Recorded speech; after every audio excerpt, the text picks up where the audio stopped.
ఈ వీడియోలో మనం పార్ట్స్ ఆఫ్ స్పీచ్ గురించి డిస్కస్ చేసుకుందాం. పార్ట్స్ ఆఫ్ స్పీచ్ అనగా మనం మాట్లాడే భాష అంటే స్పీచ్లో మనం రకరకాల పదాలని వాడుతూ ఉంటాం.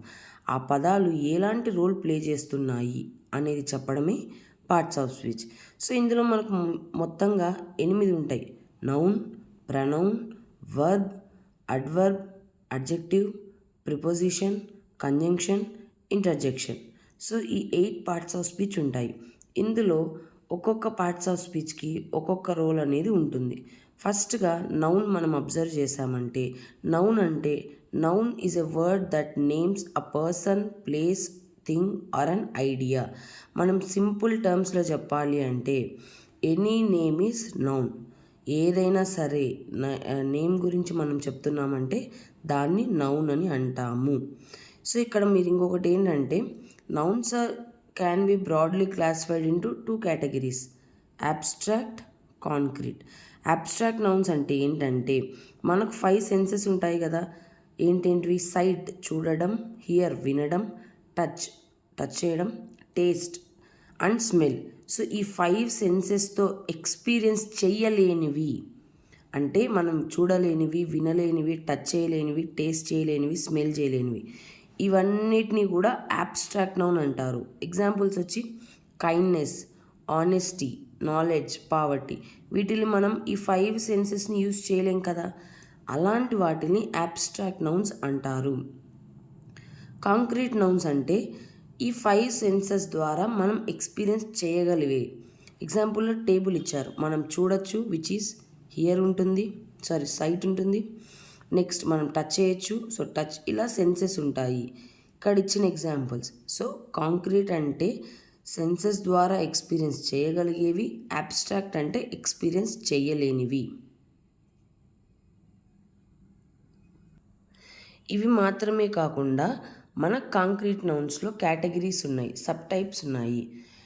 Proper noun, common noun, collective noun, countable noun, uncountable noun. So ఏంటివి అంటే ప్రాపర్ నౌన్ అంటే ఏదైనా సరే స్పెసిఫిక్ పర్సన్, ప్లేస్, థింగ్ యొక్క నేమ్. అంటే మన నేమ్స్ అన్నిటిని, మన నేమ్స్ కానీ లేదు మన ఏదన్నా ఊర్ల పేర్లు, విలేజెస్ నేమ్స్ కానీ, సిటీస్ నేమ్స్ కానీ, ప్లేసెస్ లాగా ఆర్ థింగ్స్, ఇలాంటివన్నీ నేమ్స్ వచ్చేసి ప్రాపర్ నౌన్ అంటాము. అంటే for example India, Shakespeare, Taj Mahal, something like that. అదే కామన్ నౌన్ అంటే ఏంటి?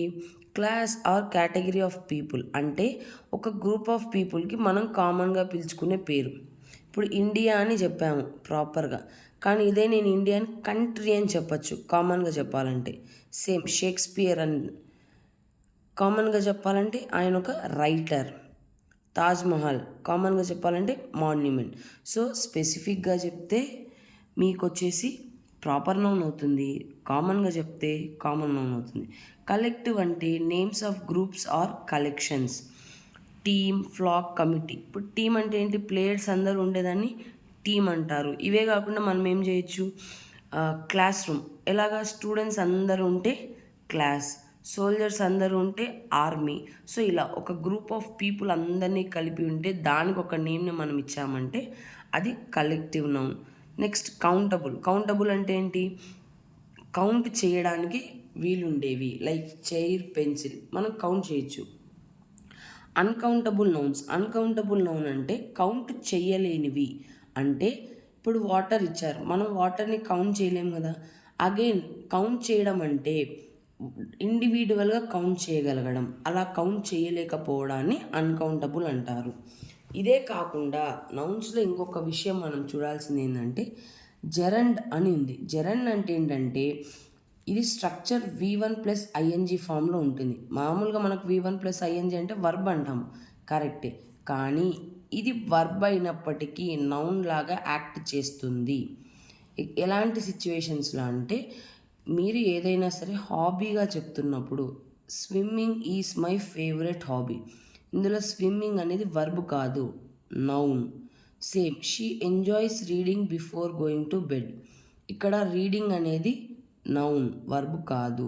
హాబీస్ పరంగా చెప్తుంటారు కదా, అలాంటప్పుడు వర్బ్ అనేది నౌన్గా కన్వర్ట్ అవుతుంది. ఇది సో ఇప్పుడు మనకు దీని గురించి పార్ట్స్ ఆఫ్ స్పీచ్లో నౌన్ గురించిన కొన్ని ఎగ్జాంపుల్స్ ఇచ్చినారు. సో ఆ ఎగ్జాంపుల్స్ ఏంటివి అనేది ఒకసారి చూద్దాం. సెకండ్ వన్ వచ్చేసి ప్రనౌన్. ప్రనౌన్ అంటే pronoun is a word used in the place of noun.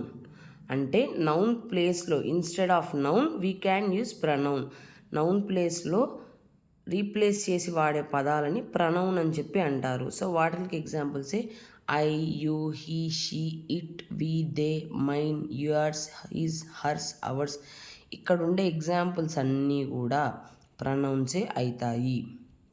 So నౌన్కి బదులుగా వాడేవన్నిటిని ప్రనౌన్ అని చెప్పి అంటాము. Next adjectives. అడ్జెక్టివ్స్ అంటే adjectives are the words that describe or modify nouns or pronouns.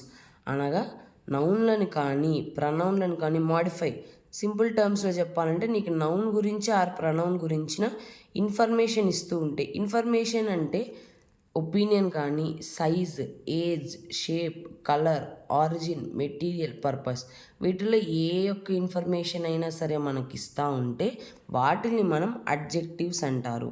ఇక్కడ ఎగ్జాంపుల్ ఇచ్చారు చూడండి. She wore a beautiful dress. Dress అనేది ఏంటి? నౌన్. డ్రెస్ ఎలా ఉందని చెప్తున్నారు? బ్యూటిఫుల్. అంటే ఒపీనియన్ ఇస్తున్నాం మనం ఇక్కడ. సో ఏమవుతుంది బ్యూటిఫుల్ అనేది? Adjective. There are 5 apples. Again apples అనేది నౌన్. ఎన్ని యాపిల్స్ ఉన్నాయని చెప్తున్నాం? 5.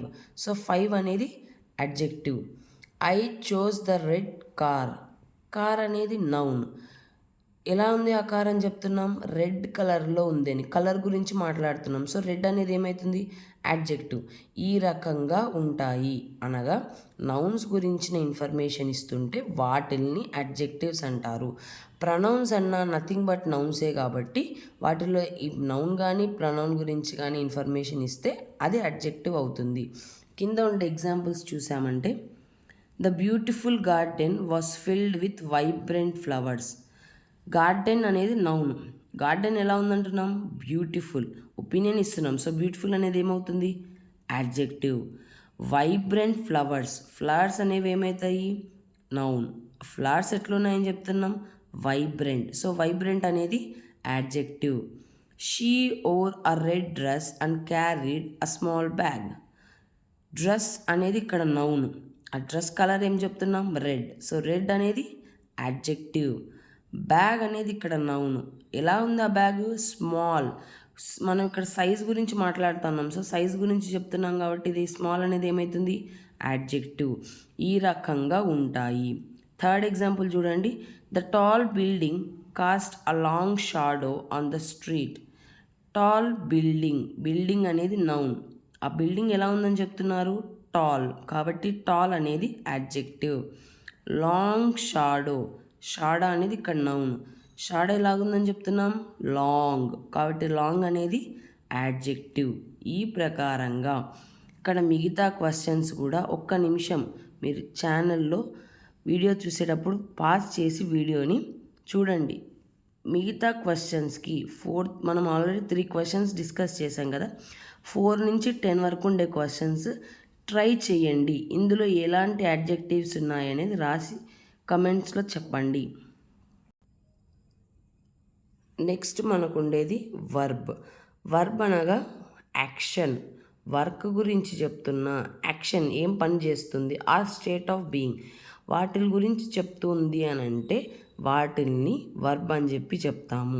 సింపుల్ టర్మ్స్లో మనకి ఇచ్చిన దాంట్లో ఏదైనా యాక్షన్ వర్డ్ పని గురించి మాట్లాడుతుంటే వర్బ్ అవుతుంది. ఆర్ దాని యొక్క స్టేట్ గురించి మాట్లాడుతున్నా కూడా వర్బ్ అవుతుంది.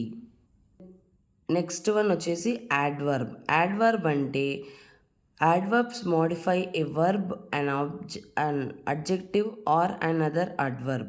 సో ఒక వర్బ్ గురించి కానీ అడ్జెక్టివ్ గురించి కానీ ఆర్ ఇంకొక అడ్వర్బ్ గురించి కానీ మనకి ఎక్స్ట్రా ఇన్ఫర్మేషన్ ఇస్తుంటే దాన్ని మనం అడ్వర్బ్ అని చెప్పి చెప్తాము. సింపుల్ ఎగ్జాంపుల్లో ఎల్వై అనేది యాడ్ అయ్యిండేది అడ్వర్బ్స్. అన్నీ కాదండి, బట్ మోస్ట్ ఆఫ్ ద కేసెస్లో ఎల్వైతో యాడ్ అయినవన్నీ కూడా మనకు యాడ్వర్బ్సే ఉంటాయి. సో ఇక్కడ కింద ఎగ్జాంపుల్స్ మనం అబ్జర్వ్ చేస్తే షీ సింగ్స్ ఏమి ఇచ్చారు? మెలోడియస్లీ ఇచ్చారు. సింగ్స్ అనేది ఏమవుతుంది? వర్బ్. ఎలా పడుతుందంట? మెలోడియస్గా పాడుతుంది. పాడడం అంటే వర్బ్.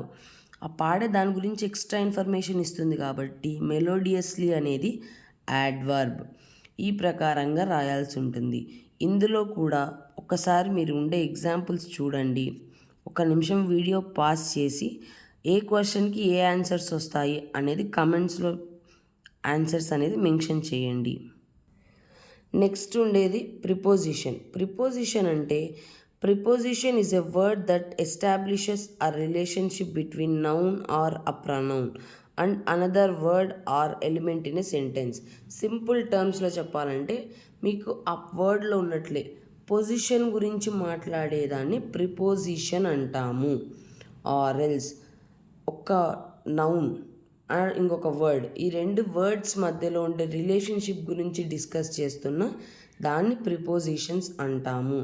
ఇప్పుడు ఇక్కడ the book is on the table. Position గురించి చెప్తున్నారు. ఎక్కడ ఉంది అంటే ఆన్ ద టేబుల్, టేబుల్ పైన ఉంది. సో ఆ పైన అని చెప్తున్నాం కదా, దాన్ని ఇంగ్లీష్లో ఆన్ అని చెప్తున్నాము. ఈ రకంగా పొజిషన్స్ గురించి కానీ రిలేషన్స్ గురించి కానీ మాట్లాడితే దాన్ని ప్రిపోజిషన్ అంటాము. Next one conjunction.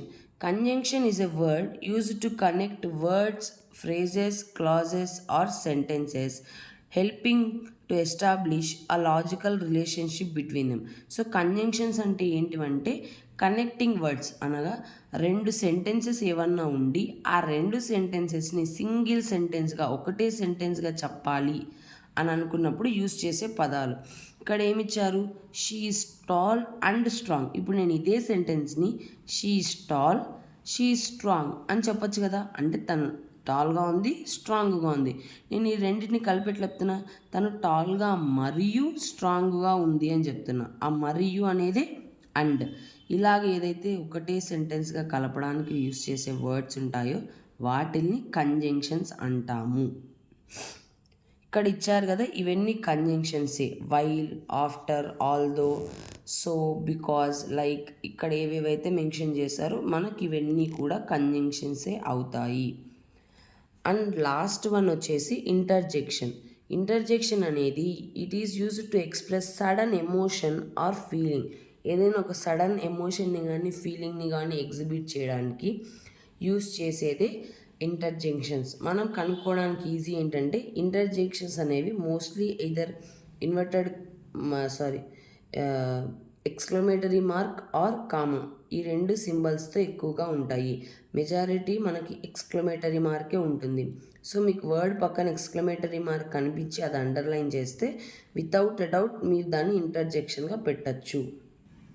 ఇక్కడ ఇచ్చిన వర్డ్స్ అన్నీ కూడా ఇంటర్జెక్షన్స్కి ఎగ్జాంపుల్సే. ఇంతవరకు వీడియో కనుక చూసి నింటే మీరు నాకు కమెంట్స్లో ముందు అడిగిన క్వశ్చన్స్కి ఆన్సర్స్ రాయడానికి ట్రై చేయండి. అడ్జెక్టివ్స్ అండ్ అడ్వర్బ్స్ రాయడానికి ట్రై చేయండి. అలాగనే ఇక్కడ మనకు నెక్స్ట్ మ్యాచ్ ద ఫాలోయింగ్ లాగా ఇచ్చారు. మీకు దీనిపైన కూడా ఏదైనా ఒక వీడియో నేను డెడికేటెడ్గా చేయాలనుకుంటే నాకు కమెంట్స్లో చెప్పండి.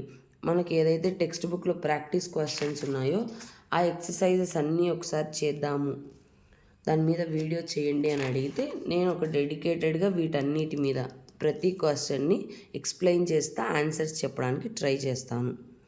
వీడియో కనుక నచ్చినట్లయితే ప్లీజ్ సబ్స్క్రైబ్ చేసుకోండి. మీకు ఏదైనా సజెషన్స్ ఉన్నా ఆర్ ఈ పర్టికులర్ టాపిక్ని మాకు ఎక్స్ప్లెయిన్ చేయండి అలాంటి సజెషన్స్ ఏమన్నా ఉంటే కమెంట్స్ రూపంలో నాకు చెప్పండి. Thank you.